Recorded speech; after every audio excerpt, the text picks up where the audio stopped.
ಇನ್ನು ಇದೇ ವೇಳೆ ರಾಜ್ಯದಲ್ಲಿ ಎಲ್ಲೂ ಕೂಡ ಕುಡಿಯುವ ನೀರಿನ ಸಮಸ್ಯೆ ಆಗಬಾರದು. ಈಗಾಗಲೇ ಮೈಸೂರಿನ ಸಾಲುಂಡಿಯಲ್ಲಿ ಕಲರಾ ಬಂದಿದೆ. ಕಲುಷಿತ ನೀರು ಸೇವನೆಯಿಂದ ಒಬ್ಬರು ಮೃತಪಟ್ಟಿದ್ದಾರೆ. ನಮ್ಮ ಸಚಿವ ಮಹದೇವಪ್ಪ ಅವರು ಅಲ್ಲಿ ಭೇಟಿ ನೀಡಿದ್ದಾರೆ. ಅಧಿಕಾರಿಗಳ ಜೊತೆ ಚರ್ಚಿಸಿ ಈ ವಿಚಾರವಾಗಿಯೂ ನಾನಿವತ್ತಿನ ಸಭೆಯಲ್ಲಿ ಸೂಚನೆ ಕೊಟ್ಟಿದ್ದೇನೆ. ಸಮಸ್ಯೆ ಆಗದಂತೆ ಅಧಿಕಾರಿಗಳಿಗೆ ಕ್ರಮ ವಹಿಸೋಕೆ ಹೇಳಿದ್ದೇನೆ ಅಂತ ಹೇಳಿ ಮುಖ್ಯಮಂತ್ರಿ ತಿಳಿಸಿದ್ದಾರೆ.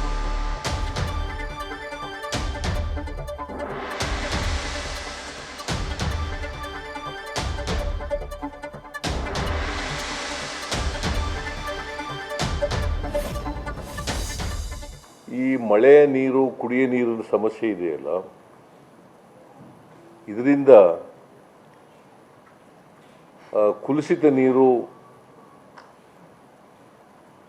ಕುಡಿಯೋ ರೀತಿಯಲ್ಲಿ ನೋಡ್ಕೊಳ್ತಕ್ಕಂಥದ್ದು ಆಗಬೇಕು.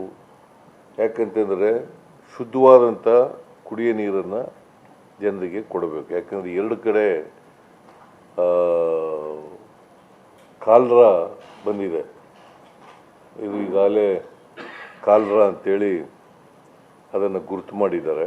ಒಂದು ನನ್ನ ಕ್ಷೇತ್ರನೇ ತಗಡೂರು, ಅಲ್ಲಿ ಯಾರೂ ಪ್ರಾಣಾಪಾಯ ಆಗಿಲ್ಲ. ಆದರೆ ಚಾಮುಂಡೇಶ್ವರಿ ಕ್ಷೇತ್ರದಲ್ಲಿ ಕೆ ಸಾಲುಂಡಿ ಅನ್ನೋ ಗ್ರಾಮದಲ್ಲಿ ಆಗಿ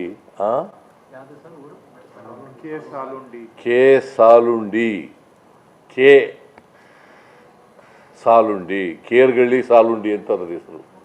ಕೆ ಅಂದರೆ ಕೇರ್ಗಳ್ಳಿ, ಸಾಲುಂಡಿ ಅಂತ ಕೇರ್ಗಳ್ಳಿ. ಯಾಕಂದರೆ ಈ ಮೈಸೂರು ತಾಲೂಕಿನಲ್ಲಿ 2 ಸಾಲುಂಡಿಗಳಿದ್ದಾವೆ. ಸೊ ಅದಕ್ಕೋಸ್ಕರ ಇದಕ್ಕೆ ಕೇರ್ಗಳ್ಳಿ ಸಾಲುಂಡಿ ಅಂತ ಕರೆಯೋದು. ಇನ್ನೊಂದು ದನಗಳ್ಳಿ ಸಾಲುಂಡಿ ಅಂತ ಇದೆ. ಇದು ಕೇರ್ಗಳ್ಳಿ ಸಾಲುಂಡಿ. ಆ ಕೇರ್ಗಳ್ಳಿ ಸಾಲುಂಡಿನಲ್ಲಿ ಕಾಲರಾ ಬಂದು ಕುಲುಷಿತ ನೀರು ಕುಡಿದು ಒಬ್ಬರು ಸತ್ತಿದ್ದಾರೆ. ಈಗಾಗಲೇ ನಮ್ಮ ಜಿಲ್ಲಾ ಮಂತ್ರಿ ಮಹದೇವಪ್ಪನವರು ಅಲ್ಲಿ ಹೋಗಿ ಭೇಟಿ ಕೊಟ್ಟಿದ್ದಾರೆ. ನಾನು ಕೂಡ ಅಧಿಕಾರಿಗಳ ಜೊತೆ ಸಂಪರ್ಕ ಮಾಡಿ ಅಲ್ಲಿ ಏನೇನಾಗಿದೆ ಅಂತಕ್ಕಂಥದ್ದೆಲ್ಲ ತಿಳ್ಕೊಂಡಿದ್ದೀನಿ. ಸುಮಾರು 40 ಜನ ಅಸ್ವಸ್ಥರಾಗಿದ್ದರು. ಅವ್ರಿಗೆಲ್ಲ ವೈದ್ಯೋಪಚಾರ ಮಾಡ್ತಕ್ಕಂಥದ್ದನ್ನು ಎಲ್ಲ ಮಾಡಿದೆ. ಸೊ ಯಾರಿಗೂ ಪ್ರಾಣಾಪಾಯ ಆಗಿಲ್ಲ. ಒಬ್ಬರು ಮಾತ್ರ ಸತ್ತಿದ್ದಾರೆ. ತಗಡೂರಿನಲ್ಲಿ ಯಾರೂ ಸತ್ತಿಲ್ಲ. ಸೊ 2 ಕಡೆ ಮೈಸೂರು ಜಿಲ್ಲೆಯಲ್ಲಿ 2 ಕಡೆ ಈ ಥರ ಕುಲುಷಿತ ನೀರನ್ನು ಕುಡಿದು, ಅದಕ್ಕೆ ಈ ಕುಡಿಯೋ ನೀರು ಇದೆಯಲ್ಲ,